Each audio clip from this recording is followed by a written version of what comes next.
নমস্কার। আজ 11 জানুয়ারি 2024 ইংরাজি বৃহস্পতিবার। আজ সকালের কয়েকটি গুরুত্বপূর্ণ সংবাদে আমি রাজেশ সাবর আপনাদের স্বাগত জানাই। বিস্তারিত সংবাদে যাওয়ার আগে আপনাদের কাছে অনুরোধ, চ্যানেলে নতুন হলে সাবস্ক্রাইব করে পাশের বেলটি বাজিয়ে রাখবেন। ফেসবুক পেজে নতুন দেখে থাকলে পেজটি লাইক ও ফলো করে ভিডিওটি লাইক করে অবশ্যই শেয়ার করে দেবেন, যাতে গুরুত্বপূর্ণ সংবাদগুলি সবাই জানতে পারেন। এবারে বিস্তারিত সংবাদ। আরএসএস ও বিজেপির অনুষ্ঠান। রাম মন্দির উদ্বোধন বয়কট কংগ্রেসের। রাম মন্দির উদ্বোধন অনুষ্ঠানে যাচ্ছে না কংগ্রেস। গতকাল হাত শিবিরের তরফে এই ঘোষণা করা হয়েছে। বিবৃতি জারি করে কংগ্রেসের তরফে বলা হয়েছে, রাম মন্দির উদ্বোধন স্পষ্টতই আরএসএস ও বিজেপির অনুষ্ঠান, তাই এই অনুষ্ঠান বয়কট করেছে দল। উল্লেখ্য, 22 জানুয়ারি অযোধ্যায় সোনিয়া ও খাড়গে বা কংগ্রেসের কোনো নেতা উপস্থিত থাকবে কিনা এ নিয়ে জল্পনা চলছিল। তবে গতকাল যাবতীয় জল্পনার অবসান ঘটিয়ে কংগ্রেসের তরফে বিবৃতি জারি করে বলা হয়, রাম মন্দির উদ্বোধনের সঙ্গে আরএসএস ও বিজেপির রাজনৈতিক স্বার্থ জড়িত রয়েছে, তাই এমন অনুষ্ঠানে যোগ দেবেন না সোনিয়া, খাড়গে বা অধীর চৌধুরী। কাছাড়ের হজ যাত্রীদের আবেদনের হার্ড কপি জমা দেওয়ার নির্দেশ। 2024 সালের হজ যাত্রীদের হজের অনলাইন আবেদন জমা দেওয়ার শেষ তারিখ আগামী 15 জানুয়ারি।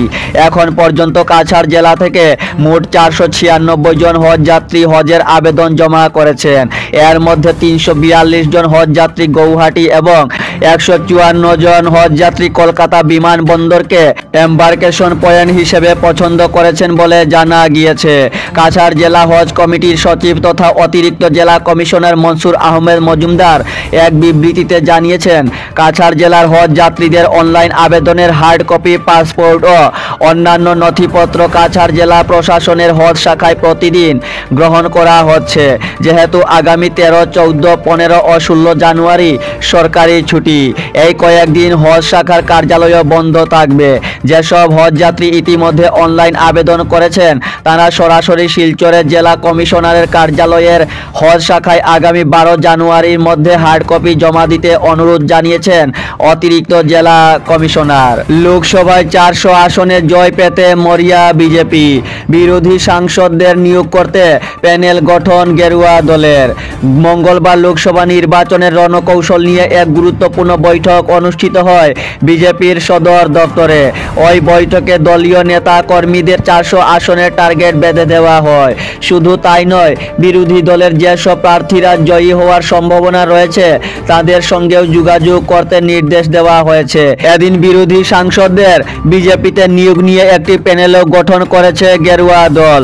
জানা গিয়েছে, বিজেপির সর্বভারতীয় সভাপতি জেপি নাড্ডা বৈঠকে দলীয় সাধারণ সচিবদের অনেক দায়িত্ব সমঝে দিয়েছেন।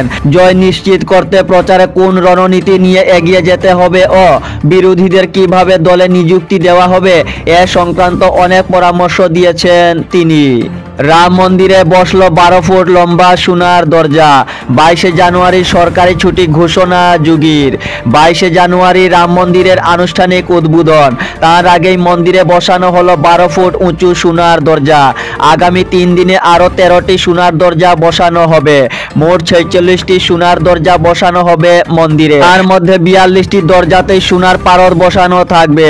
শ্রীরাম জন্মভূমি তীর্থক্ষেত্র ট্রাস্ট সূত্রে খবর, 12 ফুট লম্বা 8 ফুট চৌড়া দরজাটি মন্দিরের গর্ভগৃহের উপরতলায় বসানো হয়েছে। দরজার মধ্যভাগে রয়েছে 2টি হাতি, ঠিক যেন দর্শনার্থীদের স্বাগত জানাচ্ছে হাতিগুলি। উপরিভাগে দুদিকে 2 ব্যক্তি হাত জোড় করে দাঁড়িয়ে। একই সঙ্গে গোটা দরজাতেই রয়েছে নানা ধরনের কারুকার্য। রাম মন্দির তৈরিতে দেশের 11 কোটি পরিবার অনুদান দিয়েছে, জানিয়েছে ট্রাস্ট। অযোধ্যায় তৈরি হয়েছে বহু প্রতীক্ষিত রাম মন্দির। এই মন্দির তৈরিতে ব্যয় হয়েছে প্রায় 1800 কোটি টাকা। বিশ্ব হিন্দু পরিষদ জানিয়েছে, বিশাল পরিমাণ টাকা জনগণের অনুদান থেকেই এসেছে। গোটা দেশের প্রায় 4 লক্ষ গ্রামে 11 কোটি পরিবার তাদের সাধ্যমতো সাহায্য করেছে। এছাড়াও বিদেশ থেকে রাম ভক্তদের কাছ থেকেও টাকা এসেছে। পরিচয় লুকিয়ে যুবতীকে অপহরণ ভিনধর্মী যুবকের। মামলা শিলচরে। শিলচরের নাগাটিল্লা এলাকায় একটি সুইমিং পুলে কর্মরত 24 বছর বয়সী প্রবাসী এক মেয়েকে পরিচয় গোপন রেখে ফাঁসিয়ে তার অশ্লীল ভিডিও বানায় ভিনধর্মী এক যুবক। এরপরই অশ্লীল ভিডিও সোশ্যাল মিডিয়ায় আপলোড করে দেওয়ার ভয় দেখিয়ে মেয়েটিকে অপহরণ করে ত্রিপুরায় নিয়ে যায় মুমিন নামের ওই যুবক।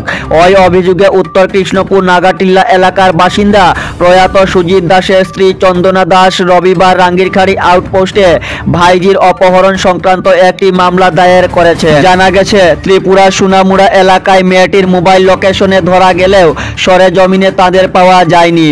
এক ঘটনায় শহরে ব্যাপক চাঞ্চল্য দেখা দিয়েছে।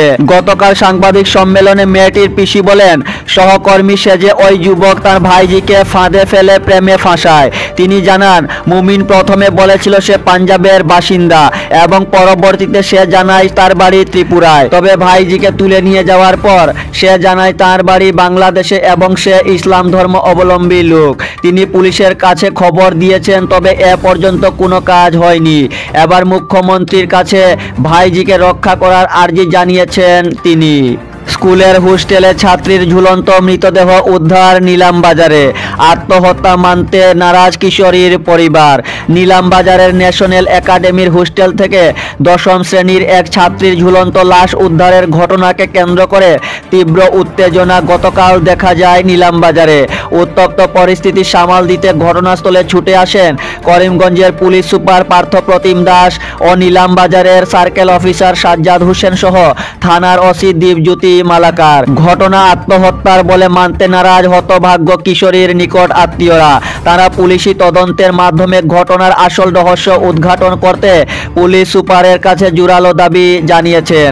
জানা গেছে, গতকাল সকালে নিলামবাজারের বেসরকারি শিক্ষা প্রতিষ্ঠান ন্যাশনাল একাডেমির হোস্টেল থেকে 10ম শ্রেণীর এক ছাত্রীর ঝুলন্ত মৃতদেহ উদ্ধার করা হয়। নিলামবাজারের গুণময়ী গার্লস হাই স্কুলের বিপরীতে রয়েছে একাডেমির ছাত্রনিবাস। এর একটি রুমে 5 জন ছাত্রী সহ হোস্টেলে 2 জন ওয়ার্ডেনও থাকতেন। এদিন সকালে দায়িত্বপ্রাপ্ত ওয়ার্ডেন হঠাৎ দেখতে পান রুমের সিলিং ফ্যানের হুকের সঙ্গে ফাঁস লাগানো অবস্থায় 10ম শ্রেণীর ছাত্রী ওয়াহিদা পারভিনের মৃতদেহ ঝুলছে। খবর দেওয়া হয় স্কুলের অধ্যক্ষ লুৎফুর রহমানকে। গতকাল ম্যাজিস্ট্রেটের উপস্থিতিতে প্রাথমিক তদন্তের পর কিশোরীর ঝুলন্ত দেহ উদ্ধার করে ময়না তদন্তের জন্য করিমগঞ্জ সিভিল হাসপাতালে প্রেরণ করা হয়। হোস্টেলে 2 জন ওয়ার্ডেন সহ আরো 4 সহপাঠী থাকা অবস্থায় কিভাবে এক ছাত্রীর আত্মহননের ঘটনা ঘটল তা নিয়ে প্রশ্ন তুলে সরব হয়েছেন স্থানীয়রা। এক ঘটনায় নিরপেক্ষ তদন্তের মাধ্যমে আসল রহস্য উদ্ঘাটন করতে পুলিশ সুপারের কাছে জোরালো দাবি জানিয়েছেন তারা।